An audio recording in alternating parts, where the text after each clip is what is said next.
Let's go!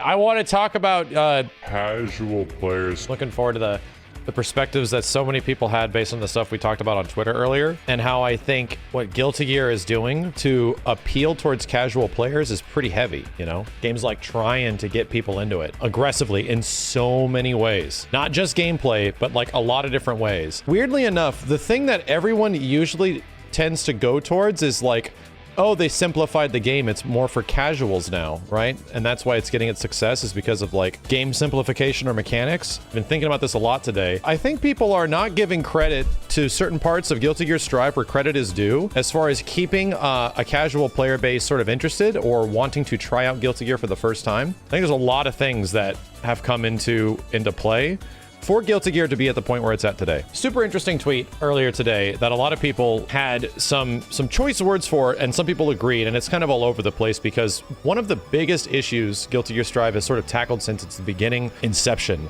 since like the very start we heard about this game and people played it, was that the game is simplified and people were aggressive and not happy about that. It's the casuals' fault and all that stuff. So that everyone knows where I'm at. This game absolutely, in terms of some elements like characters and what they can do, definitely simplified from previous versions of the game. It's obvious that's what happened. But I think this game brilliantly approaches accessibility in ways that is actually incredibly smart.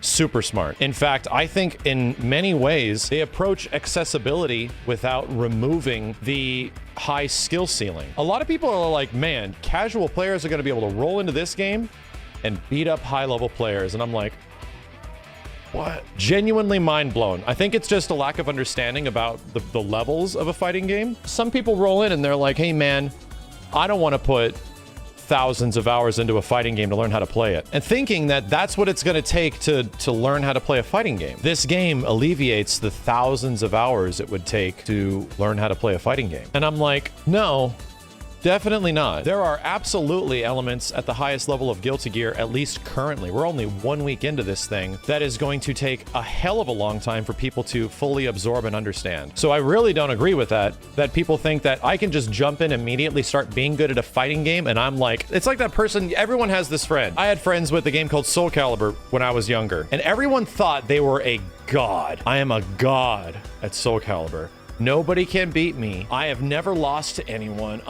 Everyone has always had this game where they're just like, geez, you're just amazing at this game. You're the basement king, until perspective kicks in and then they get totally blown out by what is actually the next level, if not the next level of how high that game actually might go. And you realize, oh, it's way more deep and nuanced than I thought. And this is why Guilty Gear Strive is incredibly effective at the certain elements it is utilizing to make casual players stay interested. This all was procced by the very obvious element that recently got revealed from Arc System Works, that the game's doing well. In the first week, the game has shipped 300,000 units. That's huge. That's actually friggin' huge for a Guilty Gear game. That's just shipped. That's not even digital. We don't even know. A lot of people might be saying 300K, that's like nothing compared to Tekken, to Dragon Ball, to any Capcom game, even the failing Capcom games like Street Fighter Cross Tekken or Marvel vs. Capcom Infinite. That's nothing. If this was a Capcom fighting game, it had already been canceled. If this was a Capcom fighting game and the first week they only sold 300K, they might have taken the game away from you. So all things considered, for the sake of Arc System Works and Guilty Gear as being an independent franchise, right,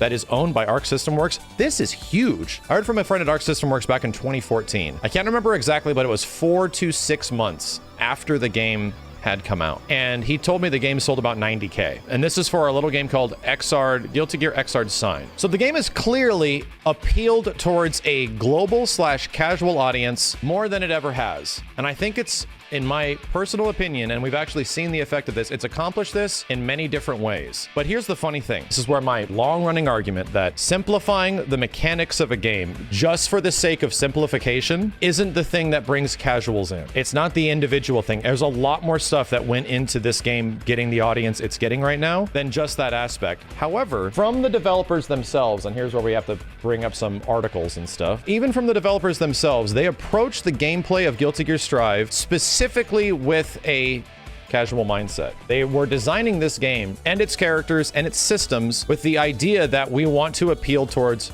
new players. So they want to get more people into the game specifically by taking the things that were present in Guilty Gear and sort of turning it down, right? And tuning it down, which can work well in some ways. But my only argument is that I think Guilty Gear Strive went a bit too far, even though it's still an insanely diverse game, easy barrier of entry, and a really high level one. So, for example, they remade everything because with all the extensions up until now, they're talking about Xrd, Rev 2. It was difficult for new players to get in. We're also aware that there's now a global market for fighting games different than when Xrd came out. And they also argue that since the development costs of games are going up and the user count goes down, the more Revelator games that came out, the less they were selling. They needed a way to get people to play Guilty Gear and the brand and play the game today. But they had to make drastic changes because of that. And this usually came down to gameplay aspects. They do mention some design things, which people, clearly. But other things like making sure the combo amount is reduced. Shorter combos do more damage. And they know that this is going to come with a lot of pros and cons. We talked about this before, how always an aspect when a new fighting game comes out, you are sacrificing a bit of your existing fan base to grow a bigger fan base. Strive 100% achieve that. But by doing so, they're going to remove common techniques. Everyone can stand on the same starting line. And this is where there's like a genuine disagreement with these design philosophies and how they are represented in fighting games. There's so many other things that went into Guilty Gear Strive to make it appeal towards casuals than this design philosophy. And you feel this design philosophy through all the mechanics, how a lot of the mechanics are tuned down, a lot of the mechanics are, if not removed from previous games, a lot of characters just get less stuff they can do. If we just take away things characters can do, everyone's on an even playing field, and we all know that's not true. Like, we all painfully know that even at a very early level, fighting game casuals have no understanding of anti-airs, of spacing, of footsies, of anything like that, right? But there's one thing that I really wanted to mention, which is a comment that Dan Fernacci, which is a dude that previously worked on Killer Instinct over at Microsoft, went on to make a little game you might have heard of called Rivals of Aether. Yeah, he's had a direct connection with his audience and trying to make his game appealing towards players and building that audience over many years now. And I don't know if it was the topic of us talking about the fact that developers, many fighting game developers seem to be designing a lot of their games, for that even level to get more people to be on a similar skill level when it comes to new games. But he sort of goes over the futility of that in a few of these tweets, mentioning that after 8 years of working on fighting games, he's accepted the fact that no matter how easy you make your game, professionals will always demolish new players. He learned that you don't need to ask how to make things easier for new players. Instead, focus on making the most basic actions feel good, and each new thing they learn feel even cooler. And this is the point where I feel Guilty Gear Strive does an absolute fantastic job. It does a much better job about consolidating a lot of its mechanics into more refined aspects and making them fun for new players instead of specifically going for kind of redundant stuff that some previous Guilty Gear games are definitely notorious for. He also mentions that not everyone is going to want to learn how deep your systems are going to go, just like not everyone is going to get past the first level in any single player game. Instead, just focus on making all the systems as fun as possible if they just scratch that surface. I like to say this pretty frequently, and you might have heard it a couple times now. It's okay to simplify things as long as you expand its usability. You can now do even more with it. Woo! Here's my gimmick, and here's what I want to boil this down to. I found like 5 things that I think have dramatically affected Guilty Gear Strive, because I really like this game. I think it's a lot of fun, but I really don't like what they did to the characters in the game. What is one of the biggest things that's appealing towards casuals? Number 1 is visuals and characters. One of the most important things for fighting games is visuals. How good does it look? This game looks damn good, right? Arguably one of the best looking fighting games ever. It's bombastic visuals. It goes over the top with effects. It just looks ridiculously impressive when you see it. That is naturally like, damn, that looks dope. I want to try that game out. That has caused other streamers and a lot of other people just to check the game out, just on the fact of visuals and nutty looking characters alone. Number 2 is 100% the netcode. The netcode has set up for situations that allow more people to play each other more consistently than almost any other big launch fighting game in a hell of a long time. Also, the matchmaking, right? The lobby ranked system, the Heaven matchmaking system is so good at keeping you away from the players that'll whoop your ass that it's brilliant. And so I think a lot of people take this for granted because so many that play through the initial tutorial that ranks you, you just get stuck into floor 6. But you're not even accounting for the fact that before 6 is 5 other floors of where like 80% of people are playing this game. I fired up the list, and it's unfortunate because the list of the amount of players that are actually playing Guilty Gear Strive online actually breaks. It crashes the game. You think that the amount of people that are in there based on streams and stuff like that the majority of people are playing this game at floor 8, 9 in heaven, when in fact you're probably at the upper like 3 to 5% of people that are playing this game. There is a shit ton of people playing this below 6, and below 6 is really where casual players are playing it at. That's a huge thing for the game, right? That is absolutely huge that its online matchmaking and netcode is setting up for something like that. What's another big part that's great for the casual appeal of Guilty Gear Strive? Tutorials. Fantastic tutorial that gives you reasons and ways to try out and see all these different things. I wish it was a bit more fun to do, but it's great that it's there. Tons of systems and mechanics and unique moments that a lot of casual players are just gonna go, whoa, this is just, okay, I'm just gonna go jump online and play the game. But at the same time, it does have a healthy amount of single player content, even though its story is not playable. That's a really good thing. It's technically a full package fighting game with a really fun dramatic mode that you can play with like 2 players fighting against a CPU in arcade mode. That's really cool. That's actually super sick. Feels like a full package. Here's a big one. Number 4 thing that has made Guilty Gear appeal to a wider audience. This is outside of gameplay. Again, not enough people talk about this. The influence of Dragon Ball FighterZ on Guilty Gear is substantial, to the point where I'm kind of blown away that people don't just realize I'm here because of Dragon Ball. Dragon Ball FighterZ put Arc System Works on the map. Arc System Works was one of the biggest pinnacle fighting game developers in a very long time. They pioneered the graphical style that Dragon Ball FighterZ had many years before. By the way, when Dragon Ball came out, it spiked the sales of Guilty Gear Xrd Rev 2. That Dragon Ball influence doesn't just go between like, oh, good word of mouth that this game was dope, and you know, let's check out one of the future games. I don't know if anybody's actually paid attention, but there's a lot of huge Dragon Ball FighterZ influencers and content creators and YouTubers and streamers. Almost all of the Dragon Ball YouTubers, the people that are kind of specifically doing that, are super looking forward to Strive because they want to know how similar to Dragon Ball it is. They're like, oh man, I don't want to play Dragon Ball FighterZ forever, much less this game is not going to last forever. What's the next big fighting game that I can check out that's going to be dope? It's 100% going to be Guilty Gear Strive. So, of course, the content creation and awareness of Guilty Gear is now astronomically bigger. Why? Boil it back. Because Dragon Ball FighterZ put Arc System Works on the map. Dragon Ball FighterZ introduced a brand new era of FGC players, people to fighting games, to competitive fighting games that never existed before. I think Dragon Ball's influence is huge, and the reason why this game is appealing to more people than ever before. But let's talk about gameplay mechanics, because number 5 is gameplay. What gameplay elements did Guilty Gear Strive integrate that I think is a good consolidation of not like dramatically simplifying the previous game, but expanding? I'm going to use this term, chat. Fighting games have been doing this forever, and hardcore fans are eventually okay with it because of a really specific reason. Simplified, but expanded. And in the past, we've seen this all the time. I specifically have memories of Marvel vs. Capcom 2 coming out, and in that first month, that was a babies game made for stupid babies. They took away 6 buttons. This baby Marvel vs. Capcom game for stupid babies only has 4 buttons. What a dumb baby game for babies. And nobody was willing to adopt it or get into it. A little bit of time passed and everyone realized how crazy it is and how the assist system is nuts. They simplified the game, but they expanded it. And I think the RC system in Guilty Gear Strive is brilliant. It is the perfect definition of that shit, dude. The RC system is so ingeniously streamlined of taking all the different elements that were present in the RC system going all the way back to old Guilty Gear games that it's brilliant. It's so smart that it will allow for unique interactions, and that thing that all like the people, this game's too boring and slow and all the characters, it's just nerfed, it's not Xrd.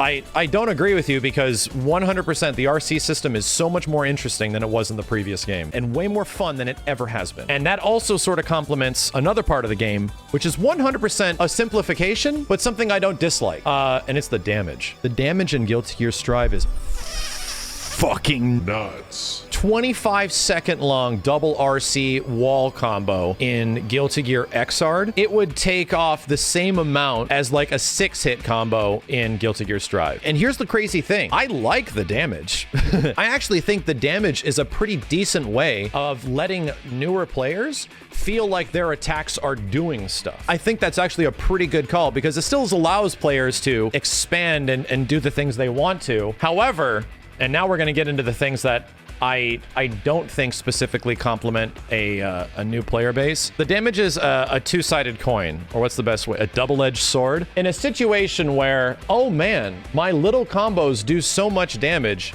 that comes with a caveat. Everyone right now is only so good at the game, yet you're not seeing where this shit is eventually going to go.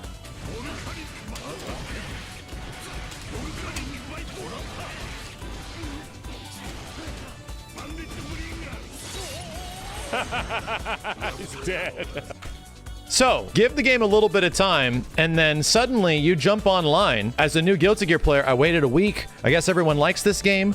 I'm gonna jump online and see how it goes, and you get hit with something like this. You think that's motivating? You think everyone's gonna be like, damn, this game's dope. Every time somebody touches me, I lose 75% of my health? Even if that happened on Potemkin, you're still losing like 75%. To consider, things are being optimized at a rate that is insanely fast right now, and we're very early into this game. Not everything is figured out at the start, right? Everyone's complaining, oh, we've all figured out everything. No. This game definitely is going to have shit later on that will lead to situations that is nuts. How many combos have you guys watched just today of people doing absolutely insane damage in Guilty Gear Strive? I think that's okay. I actually like this. To me, this is nutty. This is my favorite aspect of the game. Do not tone this down. I actively, genuinely like this. Guilty Gear Strive doesn't get enough credit, and possibly one of the most important aspects. When you play online, you want to play with people that are of your same skill level. One of the biggest issues that fighting games has is getting blown out. It sucks. It'll make any player of any fighting game, unless you're insanely determined, just want to stop playing the game altogether. I think the thing that has really absolutely had a huge, profound effect on Guilty Gear is the matchmaking, the heaven system, as well as the netcode. And I think that's what really has appealed towards more people over time, especially after it's out. Granted, for the majority of casual players, if you tell them like, hey man, this game's got good netcode, they took out Gatlings, the aerial mobility slower, the game's just generally easier to play than the other ones, you want to check it out. The fuck are you talking about? No. Like, those things alone will not sell a game. All the other things, the great visuals, the incredible characters, the fact that the Dragon Ball FighterZ devs made this, those things are what's going to sell the game. To me, the things that are keeping people in right now is the fact that when you jump online, what a lot of us aren't seeing by playing, by watching streams, by consuming the game, thousands upon thousands upon thousands upon thousands of people are playing at the lower levels of those heaven towers, and they're having a great fucking time because the game is running well online and they're matching up with other people that they actually have a chance against. I'm gonna take a huge fucking leap and say it's not the mechanics that is keeping you in Guilty Gear Strive in this first week the game is out. It's the matchmaking.